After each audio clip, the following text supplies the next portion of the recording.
ফুল, banner, পতাকা এবং স্লোগানে খালেদা জিয়াকে পথে পথে শুভেচ্ছা।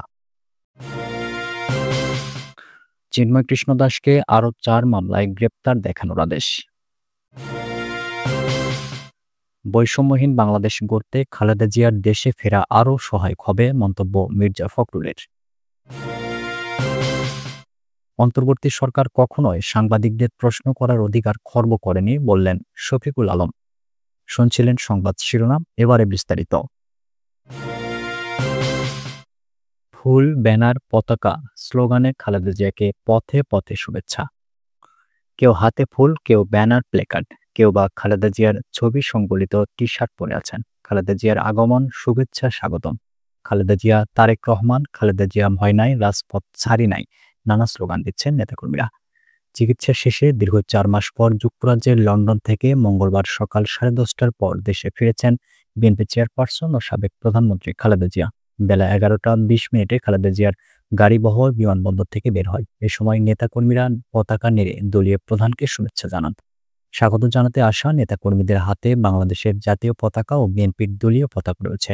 বিএনপির নেতারা বলছেন, খালেদা জিয়াকে স্বাগত জানাতে যেভাবে নেতাকর্মীরা স্বতঃস্ফূর্তভাবে রাস্তায় নেমেছেন তা দলের প্রতি তাদের আস্থার প্রমাণ।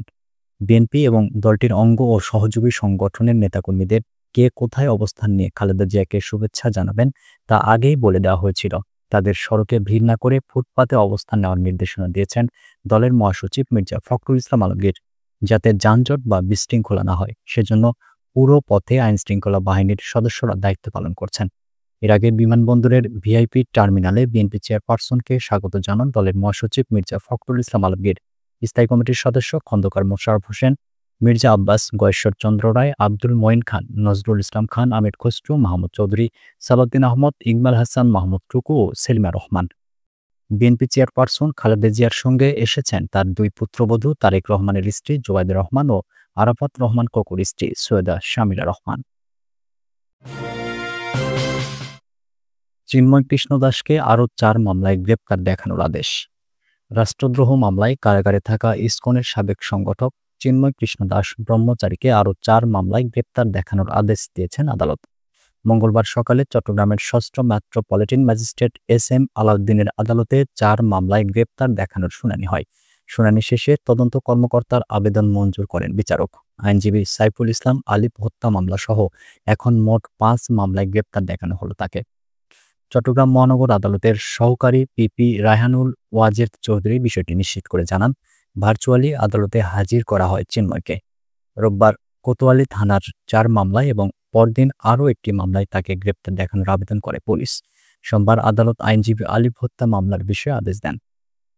পুলিশের উপর হামলা, কর্তব্যে বাধা, আদালত প্রাঙ্গণে ত্রাস সৃষ্টি ও হামলার 4 মামলায় গ্রেপ্তার দেখানোর আদেশ দেওয়া হয়। একটি মামলার বাদী নিহত আলিফের ভাই। বৈষম্যহীন বাংলাদেশ গড়তে খালেদা জিয়ার দেশে ফেরা আরও সহায়ক হবে মন্তব্য মির্জা ফখরুলের। বৈষম্যহীন বাংলাদেশ গড়তে খালেদা জিয়ার দেশে ফেরা আরও সহায়ক হবে বলে মন্তব্য করেছেন বিএনপি মহাসচিব মির্জা ফখরুল ইসলাম আলমগীর। মঙ্গলবার সকালে দলের চেয়ারপারসন বেগম খালেদা জিয়াকে বরণ করতে হজরত শাহজালাল আন্তর্জাতিক বিমানবন্দরে এসে সাংবাদিকদের সঙ্গে আলাপকালে তিনি এ মন্তব্য করেন। বিএনপি মহাসচিব বলেন, খালেদা জিয়ার দেশে ফেরা দেশ ও জাতির জন্য অনেকটা খুশির খবর। খালেদা জিয়ার এই দেশে ফেরা গণতন্ত্রকে আরও সহজ করবে। এ সময় বিএনপি চেয়ারপারসনের সুস্থতা কামনায় দেশবাসীর কাছে দোয়া চেয়েছেন মির্জা ফখরুল। অন্তর্বর্তী সরকার কখনোই সাংবাদিকদের প্রশ্ন করার অধিকার খর্ব করেনি বললেন শফিকুল আলম। সাংবাদিকদের প্রশ্ন করার অধিকারকে কখনোই খর্ব করেনি অন্তর্বর্তী সরকার, এমনটাই জানিয়েছেন অন্তর্বর্তী সরকারের প্রধান উপদেষ্টা ডক্টর মোহাম্মদ ইউনূসের প্রেস সচিব শফিকুল আলম। তিনি বলেন, সরকার এ পর্যন্ত কখনোই ফ্রিডম অব প্রেস বা সংবাদ মাধ্যমের স্বাধীনতা লঙ্ঘন করেনি। একটি বেসরকারি টেলিভিশনকে দেওয়া সাক্ষাৎকারে শফিকুল আলম বলেন, আমরা সাংবাদিকদের কখনো বলিনি আপনি এই প্রশ্ন কেন করলেন। তাদের প্রশ্ন করার অধিকারকে কখনোই চ্যালেঞ্জ করা হয়নি, বরং সাংবাদিকরা যেসব প্রশ্ন করেছেন আমাদের উপদেষ্টারা সেগুলোর উত্তর দিয়েছেন অত্যন্ত ভদ্রভাবে। তিনি আরও বলেন, আমরা বাংলাদেশের সমস্ত শীর্ষস্থানীয় গণমাধ্যমকে আমন্ত্রণ জানাচ্ছি, যারা বিভিন্নভাবে আমাদের গ্রহণ করতে চাইছেন না তাদের বলছি, আপনারা আপনাদের 10 জন রিপোর্টারকে রেখে তদন্ত করুন, দেখুন কোনো নিয়ম লঙ্ঘন হয়েছে কিনা। জনগণেরও সাংবাদিকদের প্রশ্ন করার অধিকার রয়েছে বলে মন্তব্য করেন তিনি। একজন সাধারণ নাগরিকের কি কোনো সাংবাদিককে প্রশ্ন করার অধিকার নেই? আমি নিজেও তো প্রশ্নের ঊর্ধ্বে নই। জনগণের এই অধিকারকে খর্ব করার চেষ্টা কেন? বলে প্রশ্ন তোলেন শফিকুল আলম।